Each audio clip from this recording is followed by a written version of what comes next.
আসসালামু আলাইকুম ওয়া রাহমাতুল্লাহি ওয়া বারাকাতুহু। প্রিয় শিক্ষার্থীবৃন্দ, তোমাদের পরীক্ষা এখন বর্তমান চলমান। তোমাদের পরীক্ষার বিষয় ভিত্তিক কিছু আলোচনা আমি আজকে থেকে ইনশাআল্লাহ করব। তোমরা তোমাদের কিছু কিছু অধ্যায়ের সমস্যার কথা একটু বলছো, সেই অধ্যায়গুলো আমি কিছু কিছু আলোচনা করার চেষ্টা করব ইনশাআল্লাহ। তোমরা একটু সেগুলো বোঝার চেষ্টা করো, দেখার চেষ্টা করো। তো আমাদের প্রথমে আমি যে জিনিসটা তোমাদের নিয়ে আলোচনা করব সেটা হচ্ছে ক্যাপাসিটর সম্পর্কে। ক্যাপাসিটরের যে আমাদের অধ্যায় 3 আছে, এই অধ্যায় 3 থেকে আমি একটু আলোচনা করব। তোমরা সবাই একটু মনোযোগ দিয়ে বোঝার চেষ্টা করো। এটা পরীক্ষা যেহেতু আমাদের চলমান, এই পরীক্ষার জন্য তোমাদের এটা সহায়ক হিসেবে কাজ করে, সেই কারণে আমি এখান থেকে শুরু করতেছি। ধীরে ধীরে আমি সবগুলো বিষয়েরই ইনশাআল্লাহ গুরুত্বপূর্ণ টপিকসগুলো ধীরে ধীরে আলোচনা করব এবং আপলোড করব ভিডিওগুলো।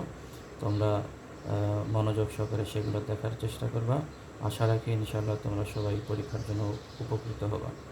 তো আমি কথা না বাড়াই, আমি প্রথমেই চলে যাচ্ছি যে আমাদের বইয়ের যে টপিকস 3.8-এ একটা প্রমাণ আছে ক্যাপাসিটরের সিরিজ সংযোগের সমতুল্য মান নির্ণয়। ক্যাপাসিটরের সিরিজ সংযোগের সমতুল্য মান।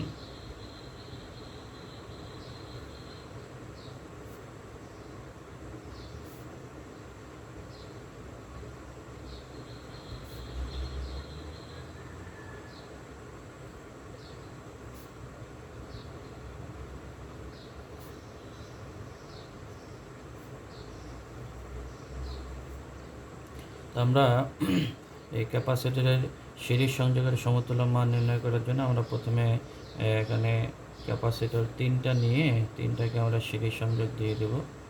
মনে করো C1, C2, C3 3টা ক্যাপাসিটর। এই ক্যাপাসিটর 3টাকে সিরিজে সংযোগ করে আমরা সাপ্লাইয়ের আড়াআড়িতে সংযোগ করে দেব। মনে করো সাপ্লাই ভোল্টেজ হচ্ছে V। ক্যাপাসিটর আড়াআড়ি ভোল্টেজ এর নাম আমরা ব্যবহার করব V1। ক্যাপাসিটর C2-র আড়াআড়ি ভোল্টেজ আমরা ব্যবহার করব V2। আর ক্যাপাসিটর C3-র আড়াআড়ি ভোল্টেজ আমরা নাম দেব V3।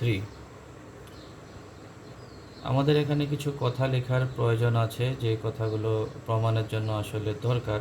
তা আমি সেগুলো মোটামুটি একটু লেখার চেষ্টা করতেছি। দেখো, মনে করি C1, C2 ও C3 তিনটি ক্যাপাসিটর সিরিজে সংযুক্ত অবস্থায় আছে।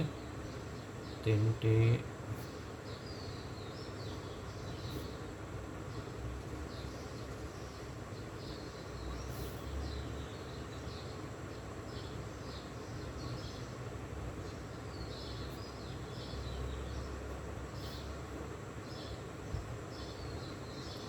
এদের পটেনশিয়াল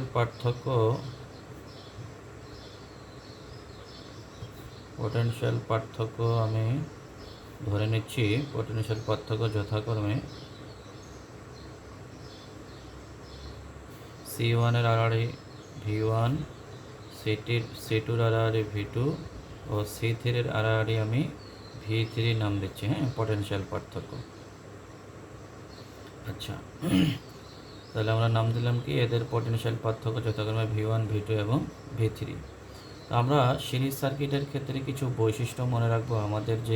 আমরা যে এর আগের অধ্যায়ে রেজিস্ট্যান্স দিয়ে যে আমরা সিরিজ সার্কিটের বৈশিষ্ট্য প্রমাণ করছি, প্যারালালের বৈশিষ্ট্য প্রমাণ করছি, সেগুলো আমাদের এখানে কিছুটা মনে রাখতে হবে।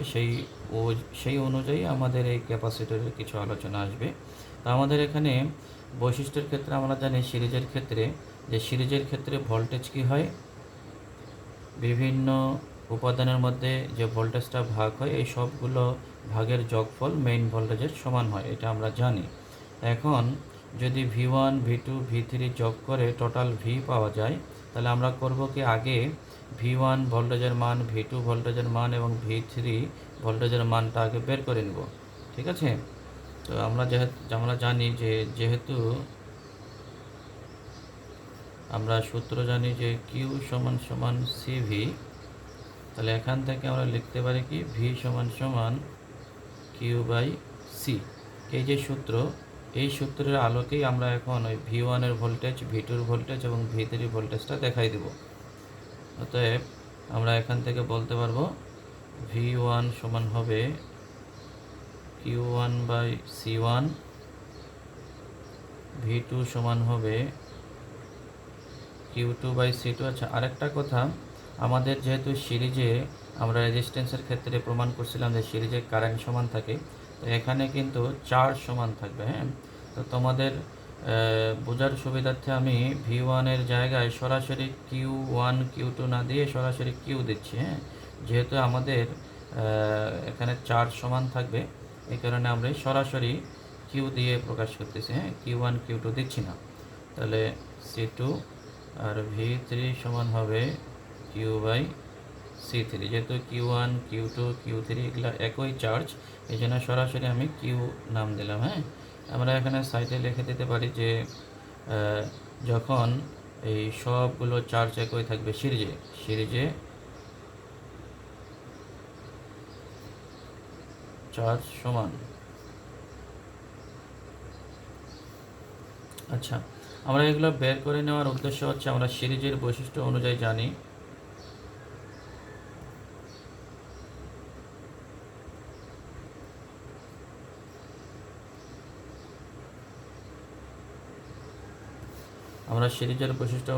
কি যে মোট ভোল্টেজটা হবে যতগুলো ভোল্টেজ এখানে ভাগ হয়েছে সবগুলো ভোল্টেজের ড্রপের যোগফল। হ্যাঁ, V1 V2 V3 যোগফল হবে মোট ভোল্টেজ। তো এই V1 V2 V3 মানটাই আমরা প্রথমে এখান থেকে বের করে নিয়েছি। V1 V2 V3 আগে বের করে নিয়ে রাখছি যেন এখানে গিয়ে আমরা বসাতে পারি, এই জন্যই আগে বের করে নেওয়া। হ্যাঁ, তাহলে আমরা এখান থেকে V1-এর মানটা বসাই দেই Q/C1 plus Q/C2 plus Q/C3। ঠিক আছে, আমরা এখানে V1 V2 V3 মান বসাই দিলাম। তাহলে এখান থেকে আমরা Q যদি কমন নেই তাহলে থেকে 1/C1 1/C2 1/C3। আর এই সাইডে যে আসে দেখো আমাদের যে মোট ভোল্টেজের ক্ষেত্রে আমি এই জায়গায় প্রথমে ভোল্টেজের একটা সূত্র লিখে রাখছি V = Q/C। তাহলে আমার যেহেতু এটা সিরিজ সংযোগ, আমি এখানে সিরিজ সংযোগ নাম অনুসারে আমি এখানে সরাসরি এখানে Q/CS দিতে পারতাম, যেহেতু এটা আমার সিরিজ সংযোগ। হ্যাঁ, তো আমি এখানে দিচ্ছি যে Q/CS। তাহলে এখানেও থাকতেছে Q/CS। ঠিক আছে, আমার ওই পাশে যাওয়ার দরকার নেই, আমার যেহেতু আর অল্প একটু হলেই প্রমাণটা শেষ হয়ে যাবে, তো আমি এখানে লিখতেছি। তো দেখো, উভয় পক্ষে আমরা কেউ যদি তুলে দেই, কেটে দেই, তাহলে আমার থাকবে কি 1/CS সমান 1/C1 plus 1/C2 plus 1/C3। তাহলে আমরা এখান থেকে দেখতে পাচ্ছি যে আমাদের এই সিরিজ সংযোগের ক্ষেত্রে আমাদের ক্যাপাসিট্যান্স যদি 3টা সংযোগ করা থাকে সিরিজে, তাহলে তার মান আসতেছে সমতুল্য ক্যাপাসিট্যান্সের মান। এটাকে আমরা একটু লসাগু করি, লসাগু করলে এটার আরেকটা আকার তার হবে। তো 1/CS সমান, আমরা যদি লসাগু করি লসাগু হবে C1 C2 C3। লসাগু করলে এখানে থাকবে C2 C3 plus C1 C3 plus C1 C2। তাহলে এটাকে যদি আমরা একটু উল্টাই তাহলে থাকবে CS সমান C1 C2 C3 divided by, আমি এটা একটু সাজাই লিখতে। হ্যাঁ, প্রথমে C1 C2টাকে আগে লিখতেছি, তারপরে C2 C3 লিখতেছি, তারপর এই যে C1 C3 আছে না, এটাকে আমি সাজাই লিখতেছি C3 C1 C3 C1, এভাবে আমি সাজাই লিখলাম। তাহলে আমরা CS সমান কি পেলাম?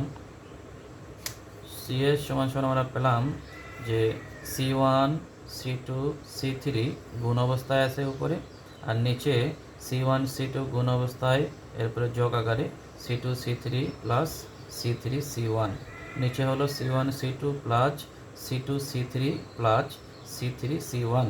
হ্যাঁ, এটাই হচ্ছে আমাদের সিরিজ সংযোগ সমতুল্য ক্যাপাসিটেন্সের মান। সিএস দিয়ে আমরা বোঝাচ্ছি সিরিজ সংযোগে আছে, তাহলে এর সমতুল্য ক্যাপাসিটেন্স হবে এটা, যে সমীকরণটা আমরা এখানে দেখতে পাচ্ছি। ঠিক আছে, তো তোমরা চেষ্টা করবা যে মনে রাখার এভাবে যে আমাদের যেহেতু এটা সিরিজ সংযোগ, তো সিরিজের বৈশিষ্ট্যটা প্রথমে কি, সিরিজের বৈশিষ্ট্য হচ্ছে আমাদের ভোল্টেজটা কি হয়, ভাগ হয়। তাহলে এখানে যতগুলো ভোল্টেজ আমি দেখাইছি, তিনটা দেখাইছি V1 V2 V3, তিনটা যোগ করলে মোট ভোল্টেজের সমান হবে।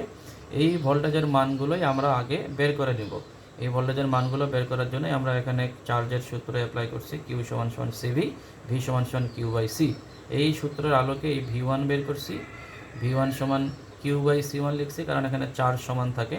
V2 = Q/C2 লিখছি, V3 = Q/C3 লিখছি। এই V1 V2 V3 এর মান এখানে বসাইছি, আর টোটাল ভোল্টেজের মান এখানে V = Q/CS। CS কেন নাম দিয়েছি, যেহেতু এটা সিরিজ সংযোগ, যার কারণে আমরা এর নাম দিয়েছি CS। এভাবে এখান থেকে Q কমন নিয়ে কাটাকাটি করে আমরা এই সমীকরণটা পেলাম। তো সবাই এটা ভালো করে প্র্যাকটিস করো। আশা রাখি ইনশাল্লাহ তোমরা সহজে বুঝতে পারছো এবং তোমরা এটা সহজে পারবা ইনশাল্লাহ। আসসালামু আলাইকুম।